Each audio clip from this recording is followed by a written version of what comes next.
Voilà, bonjour, nous sommes Julie et Néfer, des enseignantes en FLE, en FOS et en CLIL. On travaille pour la VUB, plus particulièrement pour un centre de langue qui s'appelle ACTO, qui est un centre de langue qui se focalise sur l'enseignement et l'apprentissage des langues à niveau académique. Chaque année, on choisit une thématique autour de laquelle on travaille avec des petits groupes d'étudiants, généralement constitués de plus ou moins 5 étudiants. Et cette thématique, cette année-ci, c'est la thématique du genre. Donc, vous avez l'air idiote et mal coiffée.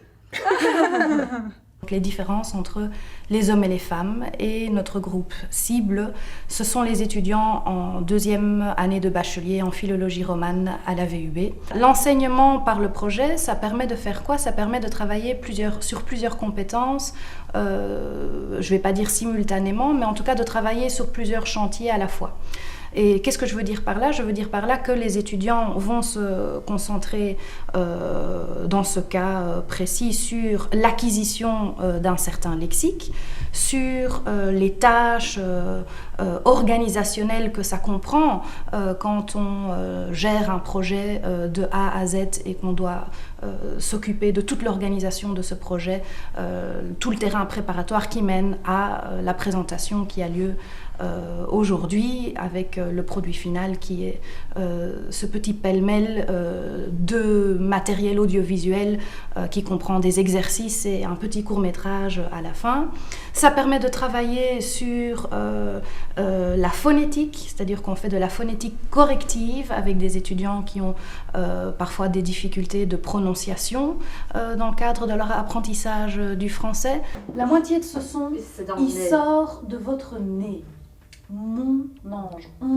Faites un peu comme le Om bouddhiste. Faites juste le M. Vous sentez que c'est une partie dans le nez, mais plus fort.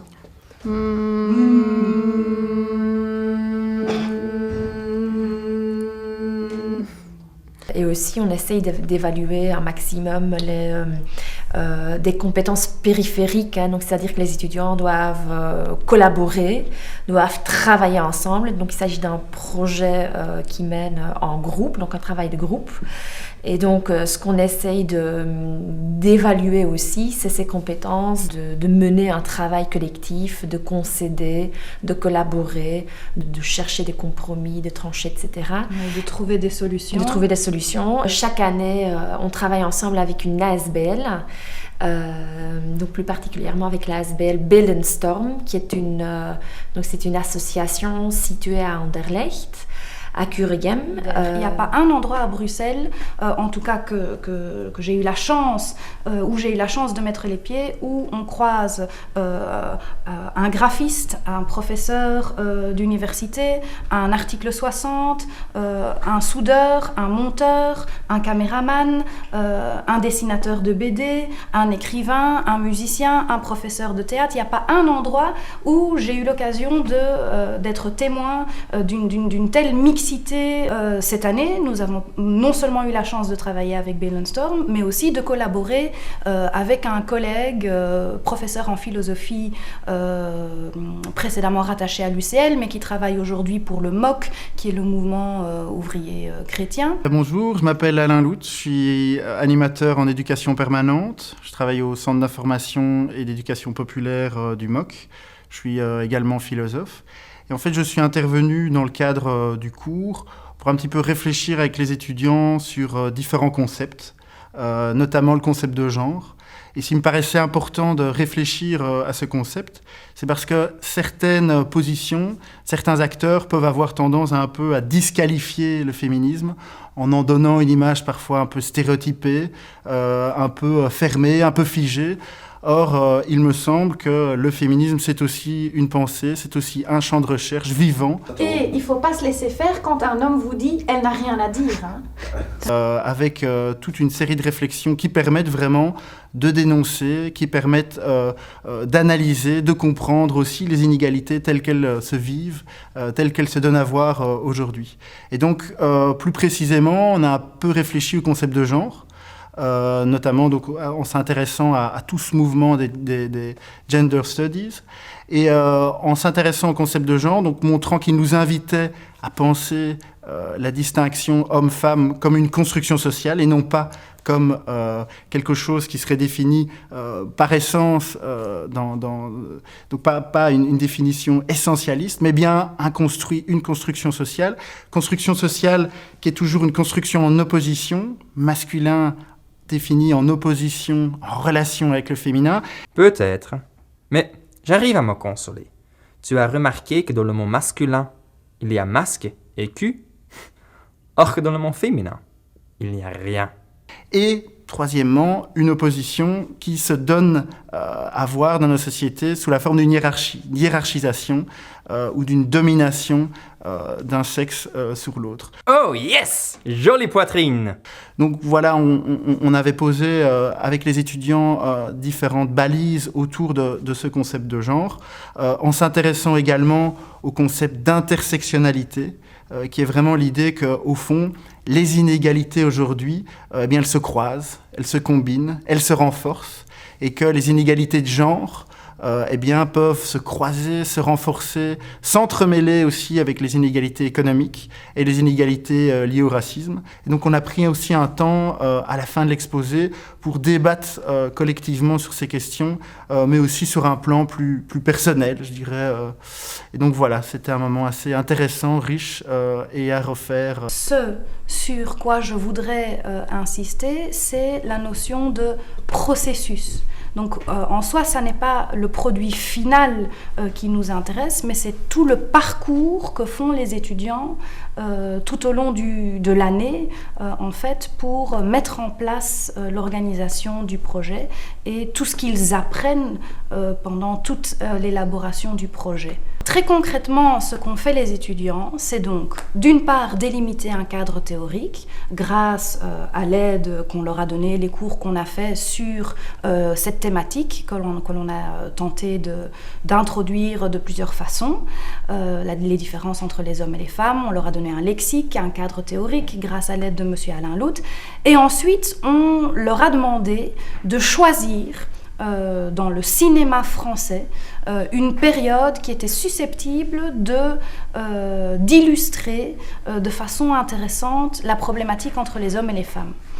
Et ce qu'ont choisi les étudiants, ils ont choisi de se concentrer sur le cinéma de la nouvelle vague.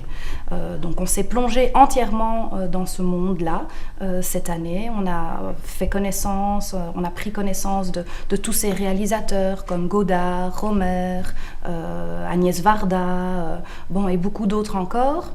Et les étudiants ont cherché des scénettes de films de ces réalisateurs de la nouvelle vague et ont décidé de les réinterpréter. Et c'est ça que vous allez voir aujourd'hui, c'est comment les étudiants ont assimilé, travaillé, réinventé, remanié ces scénettes qu'ils ont choisies. Silence, moteur, on tourne, action. Voilà, le thème de cette année, c'est la différence entre hommes et femmes. Donc les hommes viennent de Mars, les femmes de Vénus, John Gray. C'était un thème très intéressant où les étudiants abordaient des scènes de ménage hilarants. Je crois que j'ai dû rire en solo derrière mon banc de montage. La collaboration avec la VUB, plus particulièrement avec les professeurs Julie et Nefer, se passe très bien. Par manque de temps, on doit souvent abréger au niveau des prises de vue. Voilà, en gros, j'ai kiffé, j'ai aimé, j'ai trouvé ça très cool, la collaboration même avec les étudiants, les idées qu'ils apportent, et voilà, à remettre pour l'année prochaine. Merci. Alright.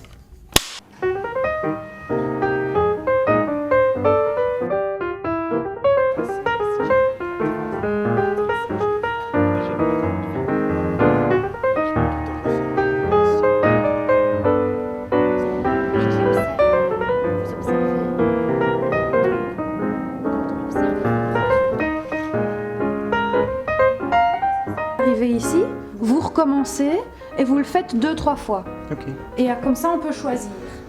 Qu'est-ce que vous en pensez vous-même ? peut-être encore une fois.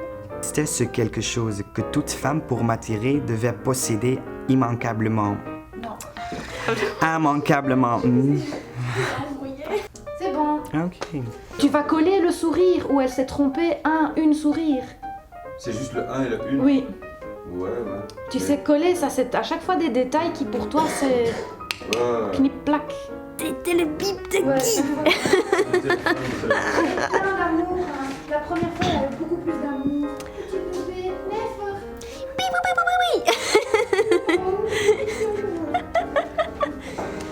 Mon petit chat.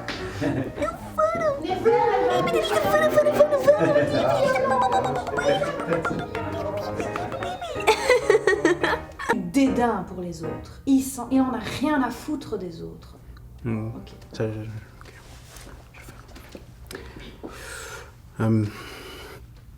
Je veux l'impossible.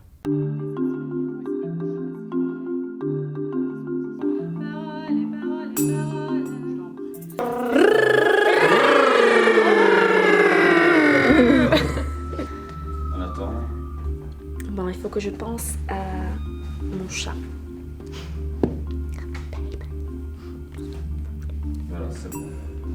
Voilà, ça tourne.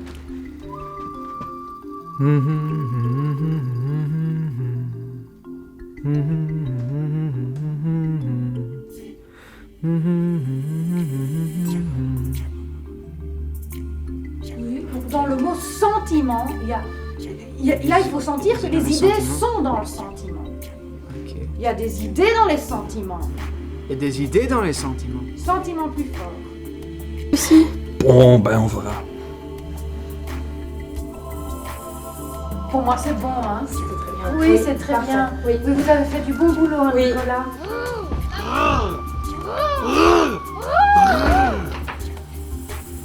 Encore la même chose sans sourire. Hein. Ah, désolé.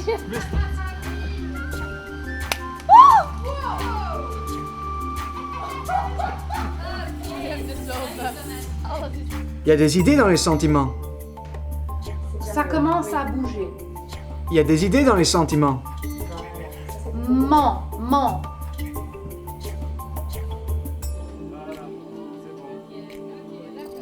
Très bien. Ok. Alors, un petit conseil, vu que c'est une conversation, ne laissez pas trop de blanc entre quand il a fini de parler. Il a à peine fini de parler que vous êtes déjà en train de répondre. Ouais. Vous voyez? Parce que sinon il y a des blancs Ouais. et ça sonne artificiel. Pas une Donc, bonne plaisanterie. Oui, mais elle a mis l'accent sur bonne. Mais c'est quand même, mais ça passait, je trouve, parce que le pas était fort aussi. C'est bon. Si j'existe. Tu dis que je suis cruelle, mais pas du tout. C'est toi. Ne dis pas ça. Ne dis pas ça. Ze zijn aan het lachen. Hè.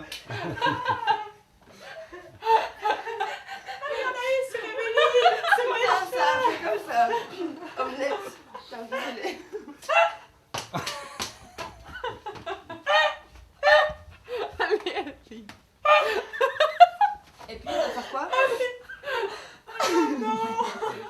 Hein? Il n'y a pas une autre alternative. Ah, t'enregistres là? Ici, voilà. Action.